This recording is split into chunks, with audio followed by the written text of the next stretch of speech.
Bonjour les amis, bienvenue à bord. Vous avez tous rêvé de voler, le rêve d'Icare nous habite. Moi j'ai décidé de décoller avec la grande roue de La Rochelle, mais d'autres dont c'est le métier vous expliqueront ça mieux que moi, qui vous donnent la possibilité de voler quand vous le voulez, le frisson de l'altitude tout en restant en ras les pâquerettes avec des simulateurs. On a profité de la grande manifestation des cerfs-volants à La Rochelle, à Châtelaillon, pardon, très récemment, pour rencontrer l'association CGOA, c'est le club du Grand Ouest Aviation, en la personne de Jean-Pierre Motta, son président, direction Châtelaillon.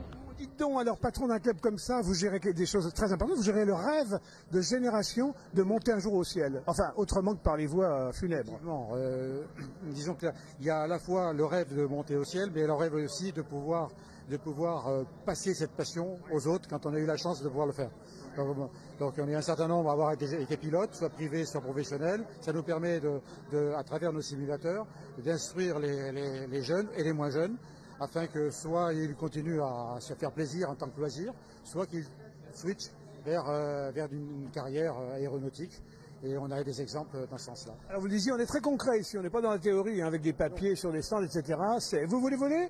Commencez donc par voler au sol, des simulateurs. 4 simulateurs. Alors c'est des avions quoi? Très complexes, on met tout de suite sur des Mirages ou au contraire sur des petits Peepers? Alors déjà, on oublie l'aviation militaire, qui se rapproche plus du jeu vidéo. Donc ça, on n'en veut pas.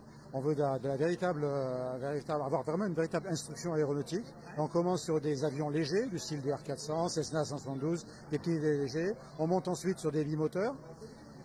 Et ensuite, on peut switcher sur on a un simulateur de Boeing 777 qui nous permet d'inculquer les règles de travail en équipage.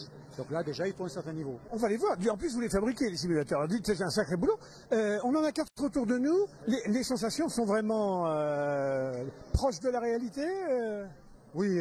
J'ai demandé à Daniel qu'elle commence à se pencher un petit peu dans les bécanes. Là, on en a un, il est tout pitchoun, celui qui conduit ça. Voilà, là on a des simulateurs qu'on appelle des simulateurs génériques, c'est-à-dire qu'on peut générer un certain nombre de types d'avions. Hein. Là, c'est du 172, c'est ça 172.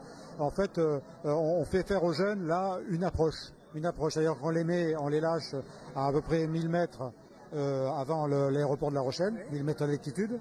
Et puis, ils doivent suivre une certaine trajectoire pour atterrir. Ah oui, donc là, il doit atterrir. Là, par exemple, il est en train d'atterrir. Il a atterri. On voit le pont d'île là-bas qui se profile sur l'écran. Voilà, il a atterri, effectivement. Et là, on voit bien tout de suite, déjà, vous savez, on voit tout de suite si le jeune en question... c'est pour ça ou pas? Pour ça. Les gens qui partent en jeu vidéo, on les voit tout de suite. Mais il y en a certains qui sont extrêmement doués. À leur premier atterrissage, ils le font parfaitement. Et bien si, il y en a qui doivent venir ici pour prolonger, effectivement, comme vous le disiez, les jeux vidéo de chez eux. Ils disent, on m'a acheté une game truc à la maison, tiens, là, je vais faire game avion. Exactement, mais ça on n'aime pas trop. Alors, on le voit tout de suite. Hein, alors, je vois qu'il y en a un plus sophistiqué derrière, là-bas. Ça, c'est un hélicoptère? Un hélicoptère. On peut aller le voir si vous voulez. Alors ça, c'est un hélicoptère. Ah oui, oui, il est en vol, là. Il est en vol au-dessus de Paris. Vous voyez la tour Montparnasse, il va peut-être se poser d'ailleurs sur le sommet de la tour. Et on voit le tableau de bord là, donc il y a effectivement tous les engins sur le tableau de bord là, voilà. Tout est fonctionnel. Tout est fonctionnel, l'ensemble des cadrans sont fonctionnels, les voyants aussi au-dessus. Et on pilote vraiment l'hélico avec un niveau de réalisme assez évolué. Et alors ceux qui font hélico, c'est parce qu'ils ont déjà fait avion, ils s'en sont un peu lassés, ou non, c'est tout de suite, on peut démarrer tout de suite par l'hélico? Oui, on peut, mais je préconise quand même de commencer par l'avion. Par l'avion, l'hélico c'est quand même bien complexe, c'est extrêmement instable, et ils pourraient rapidement se perdre un petit peu si jamais... Qu'est-ce que les gens trouvent difficile dans la simulation? Décoller, atterrir, rentrer dans des nuages, être secoué un peu? Alors ça dépend si on parle d'hélico ou pas. Au niveau hélico, le stationnaire c'est très difficile à tenir. C'est ça, je veux dire. Quand on arrive à tenir le stationnaire, on est bon.